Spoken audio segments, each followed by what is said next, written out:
Hello विद्यार्थियों, स्वागत है आप सबका, सभी पाठकों का हार्दिक स्वागत करती हूँ। और आज हम लोग गद्य साहित्य का आरंभ करेंगे। तो आप लोगों का प्रश्न उठेगा कि गद्य साहित्य है क्या, किसे कहते हैं गद्य साहित्य। तो गद्य जो है, जो साहित्य यति, गति, लय, ताल आदि से मुक्त होता है उसे गद्य कहते हैं। और ये हम आपको गद्य और पद्य का अंतर ये हम आपको बता चुके हैं। हमने आपको जो है वस्तुनिष्ठ प्रश्न बताए थे, उसके अंतर्गत ये बताया था और बीच बीच में हमने समझाया भी था। तो हिंदी गद्य का अब हम प्रश्न लिख लेते हैं। ये कुछ प्रश्न इसके आधार पर जो है आप जब देखेंगे आप समझते जाइए। तो प्रश्न नोट कर लेते हैं पहले और उसके प्रश्नों के उत्तर देते जाएंगे। गद्य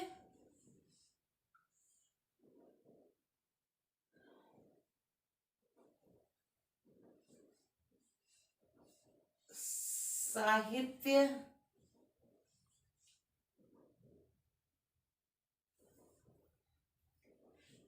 से आप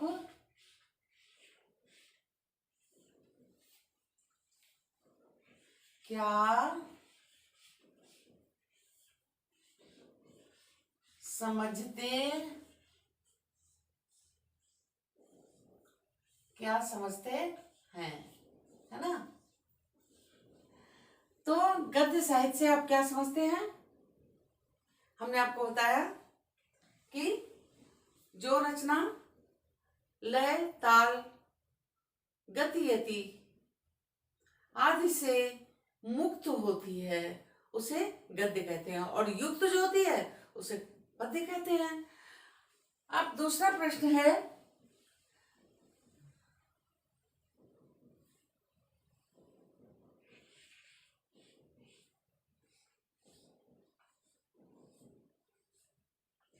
हिंदी गद्य का जनक किसे कहा जाता है। बहुत ही इंपॉर्टेंट प्रश्न है, पूछ लेते हैं। गद्य का जनक किसे कहा जाता है। शायद अगर आपने शॉर्ट जो वस्तुनिष्ठ प्रश्न हमने पहले दिए थे, आरंभ किया था जब, तो अगर आपने देखा होगा तो जरूर पता होगा बच्चों को। बाकी आप लोग अपने कक्षा में जो पढ़ते हैं वो तो है ही। कहा जाता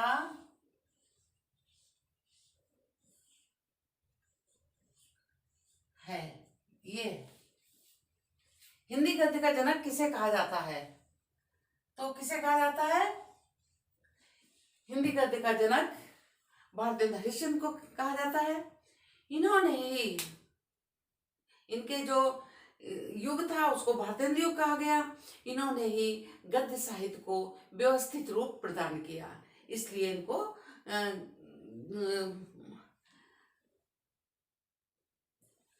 हिंदी साहित्य का, हिंदी गद्य का जो है जनक कहा जाता है। और अगला प्रश्न है,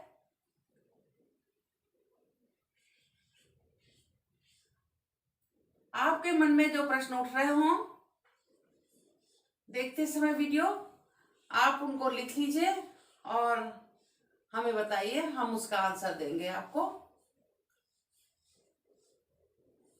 मुझे जो लग रहा था इम्पोर्टेंट प्रश्न जो आपको उठेंगे वो मैंने आपको इस पे दिया है। और ये जो है आपका गद्य वाला पेपर आता है बीए थर्ड सेमेस्टर में, देखिएगा उसमें है आपका। और बाकी कंपटीशन में तो ये बहुत ज्यादा आता है, सभी कंपटीशन में।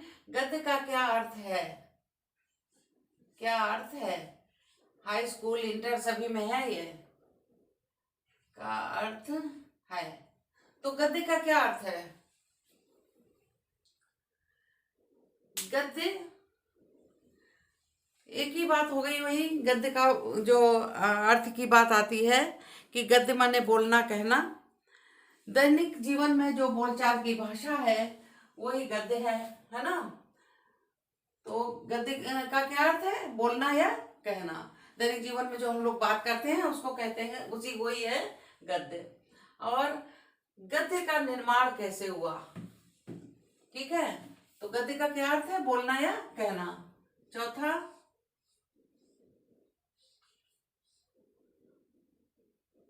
प्रश्न दिया हमने आपको, गद्य शब्द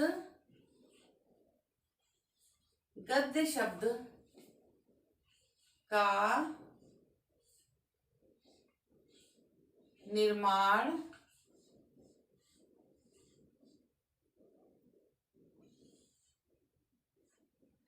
गद्य शब्द का निर्माण कैसे हुआ?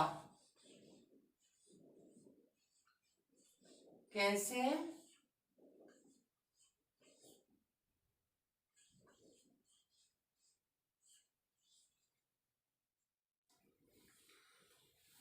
तो गद्य शब्द जो है, गद धातु है, उसमें यत् प्रत्यय लगाने से, जोड़ने से गद्य शब्द का निर्माण हुआ है।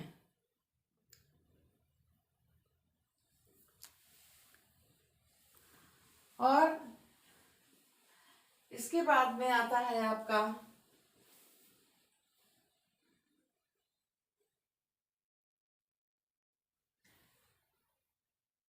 हिंदी गद्य का आरंभ कब से माना जाता है ना।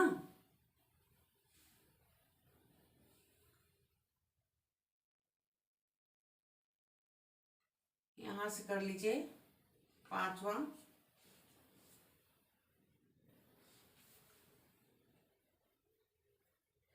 ये जो हमने आपको बताया कि गद्य धातु में के साथ, इसको लिख के बता देते हैं थोड़ा, मेरे ख्याल से समझ में आ रहा होगा। गद धातु के साथ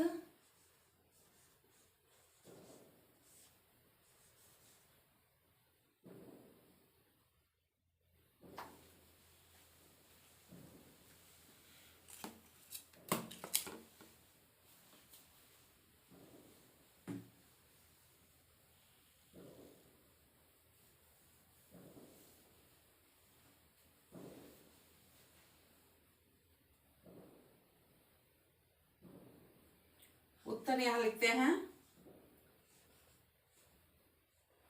गद धातु के साथ यत् प्रत्यय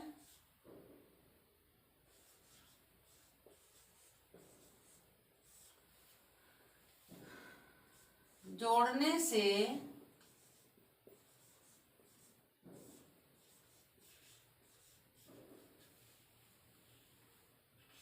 गद्य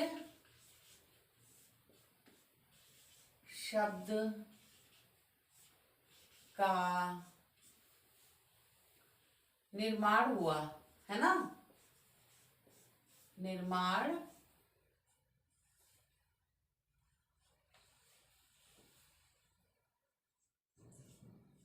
गद्य शब्द का निर्माण हुआ, ये है।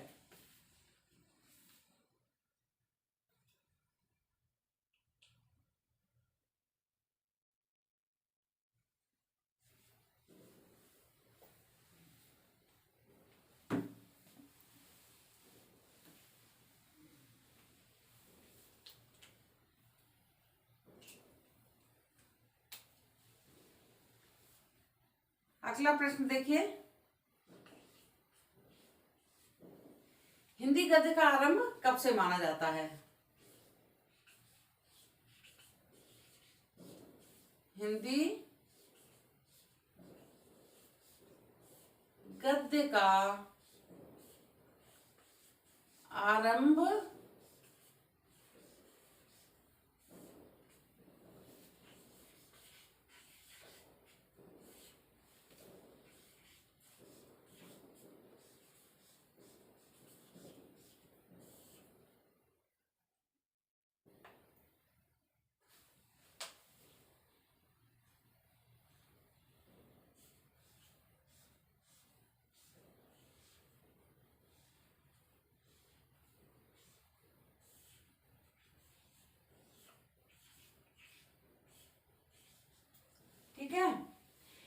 गद्य का आरंभ कब से माना जाता है?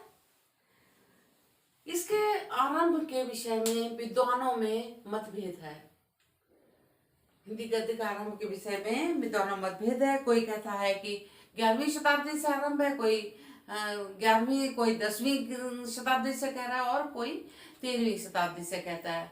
तो अलग अलग विद्वानों के मुंह से अलग अलग बात सुनने को मिलती है। तो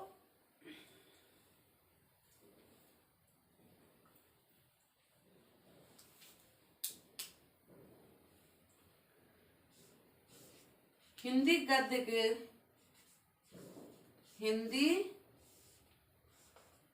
गद्य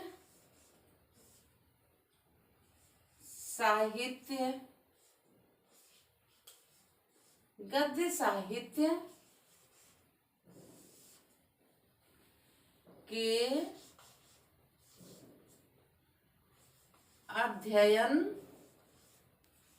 अध्ययन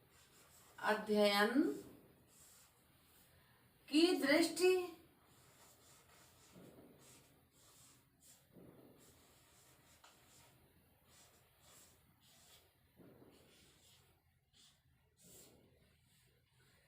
गद्य साहित्य के अध्ययन की दृष्टि से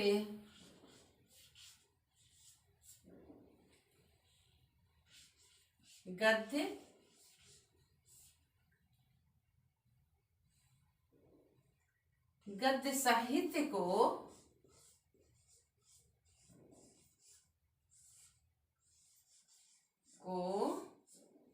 निम्न प्रकार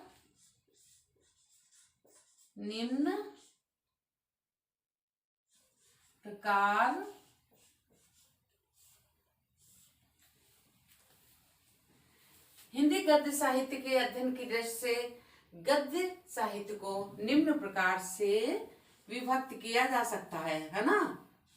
विभक्त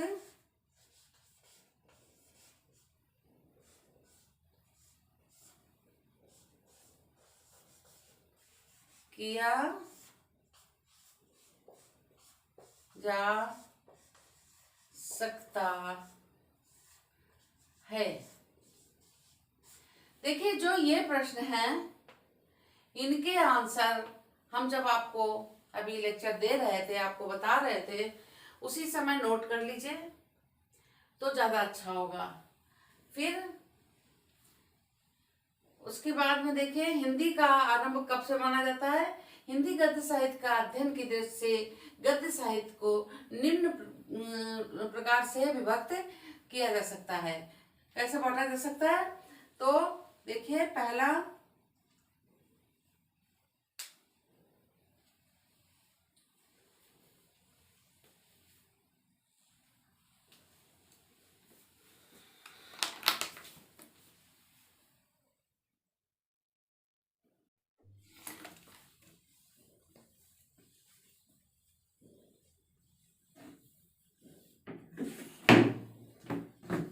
ये देखिए, निम्न प्रकार से विभक्त किया जा सकता है। कैसे?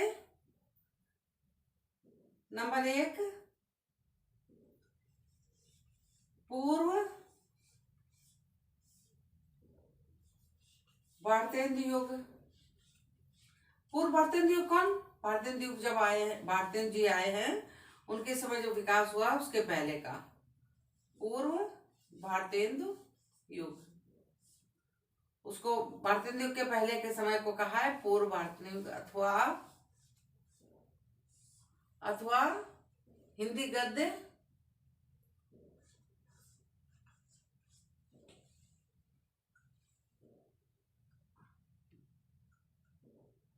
हिंदी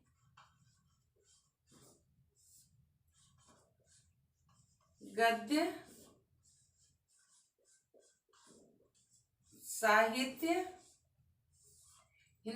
साहित्य का 13वीं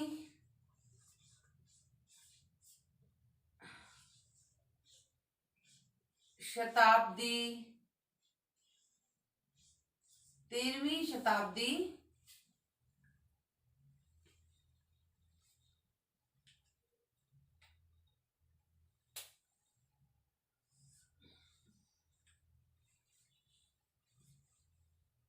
के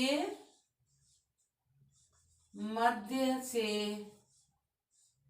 13वीं शताब्दी के मध्य से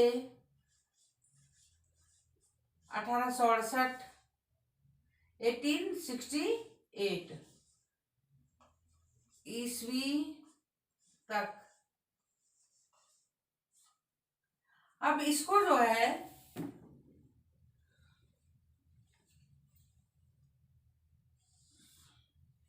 13वीं शताब्दी से लेकर 1848 ईस्वी तक ये है। इसको जो है प्रारंभिक युग भी कहा गया। प्रारंभिक काल है ना, प्रारंभिक काल लिख सकते हो यहाँ, प्रारंभिक। इसको क्या कहा गया? हिंदी गद्य का प्रारंभिक काल। हिंदी गद्य का प्रारंभिक काल भी कहा गया। उसके बाद में आपका आता है नंबर 2,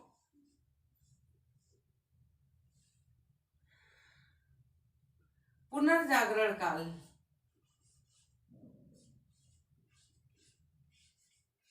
अभी एक एक करके सबका एक्सप्लेन बाद में करेंगे। पुनर्जागरण काल अथवा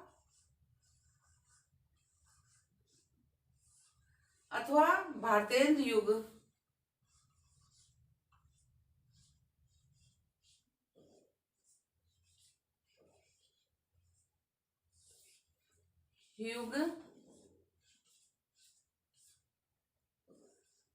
सन 1868 से 1868 से माने 1868 से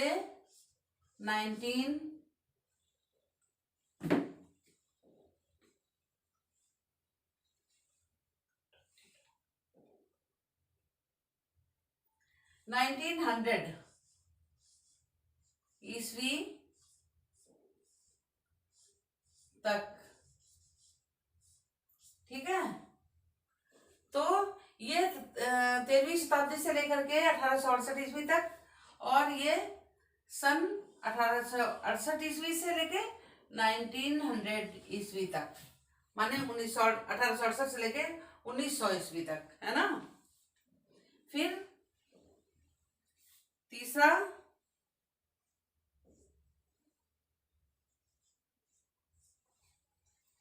आया द्विवेदी युग।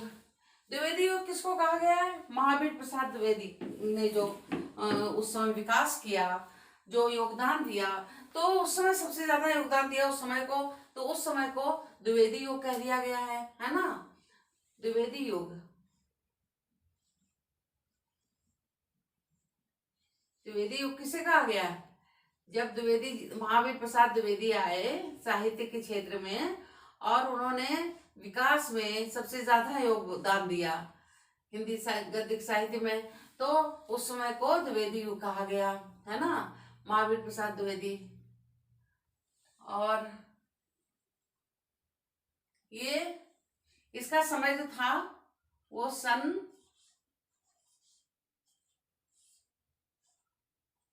1900 से 1922 ईस्वी तक। सन 1900 से 1922 ईस्वी तक किसका समय था? ये था द्विवेदी युग का तीसरा भाग जो बांटा गया वो। तो पहला भारतेंद्र युग में, दूसरा पुनर्जागरण काल कहा गया, तीसरा द्विवेदी युग कहा गया, और चौथा छायावाद। छायावाद हमने पढ़ाया था आपको, वही जो वस्तुनिष्ठ प्रश्न दिए थे उसमें एक्सप्लेन किया था हमने छायावाद किसे कहा गया है। और छायावाद के 4 स्तंभ, आधुनिक काल है, इसमें छायावाद के 4 स्तंभ कहे जाने वाले कौन से हैं? लेखक महादेवी वर्मा, निराला, जयशंकर प्रसाद और सुमित्रा नंदन पंत, ये कहे गए थे छायावादी युग के जो प्रवर्तक थे और जो स्तंभ कहे जाते हैं, है ना, उस युग के स्तंभ कहे जाते हैं ये, और बहुत इंपॉर्टेंट पॉइंट है। तो छायावादी युग अथवा क्या कहा गया इसे? शुक्लोत्तर युग। अब ये शुक्लोत्तर युग क्यों कहा गया?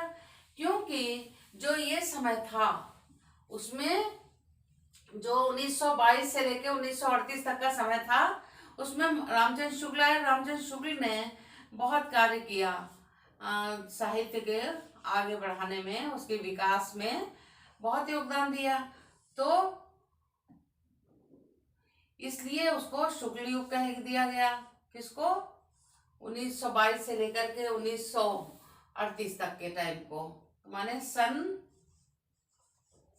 1922 से 1922, है ना, से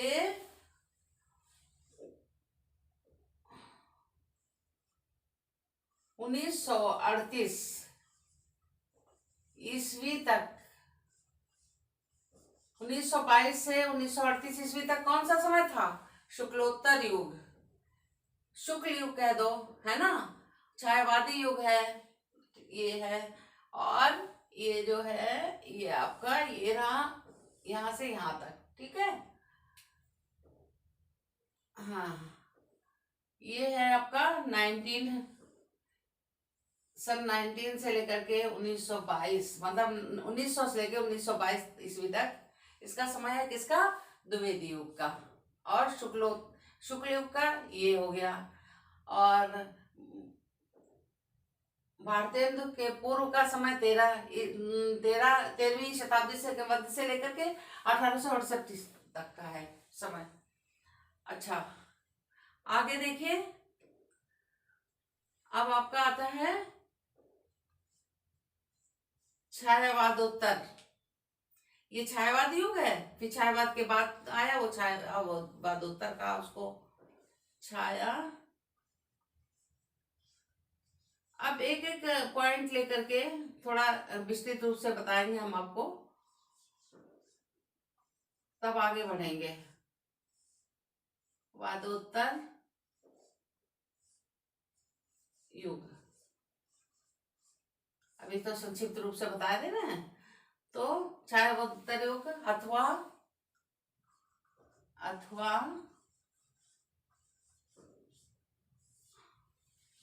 शुक्लोत्तर युग, रामचंद्र शुक्ल के बाद जो समय आया वो शुक्लोत्तर युग हो गया। शुक्लोत्तर युग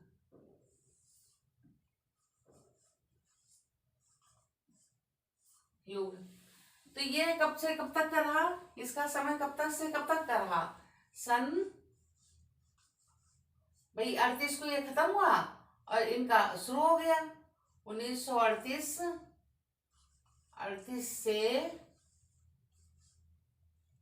1938 से लेकर 1947 तक रहा ये।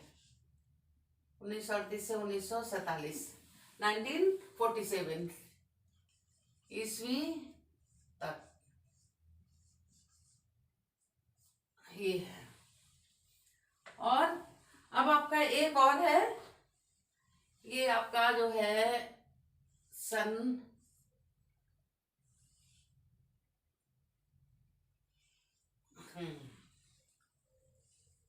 ठीक है। और अब एक और है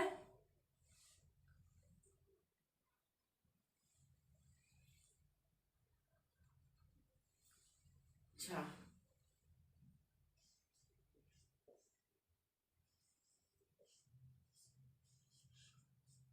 शुक्लोत्तर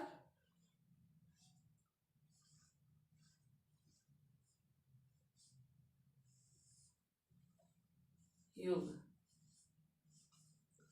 शुक्लोत्तर युग। तो ये इसका समय क्या है? सन,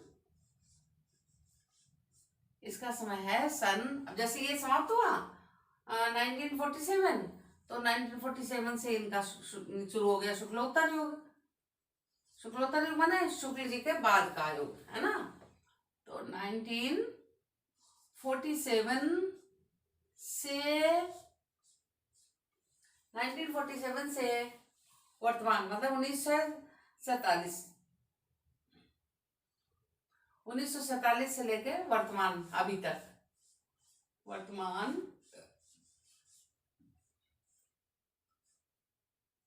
ईस्वी तक,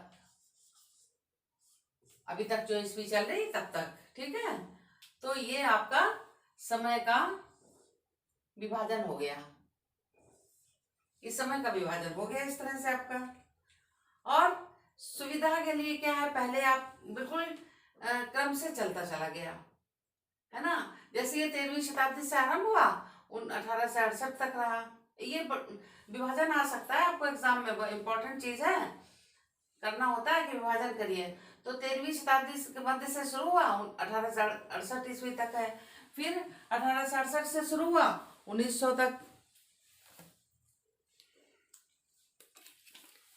देखिए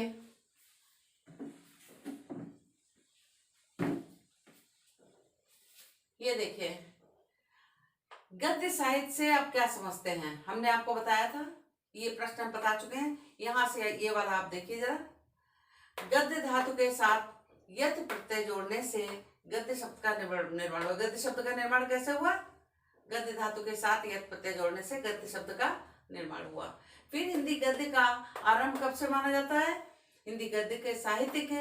अब गद्य का आरंभ के लिए हमने बताया था कि विद्वानों में मतभेद है, कोई 10वीं ईस्वी शताब्दी से मानता है, कोई 11वीं और कोई 13वीं शताब्दी से मानता है। तो ये 13वीं शताब्दी से आरंभ हुआ है ना।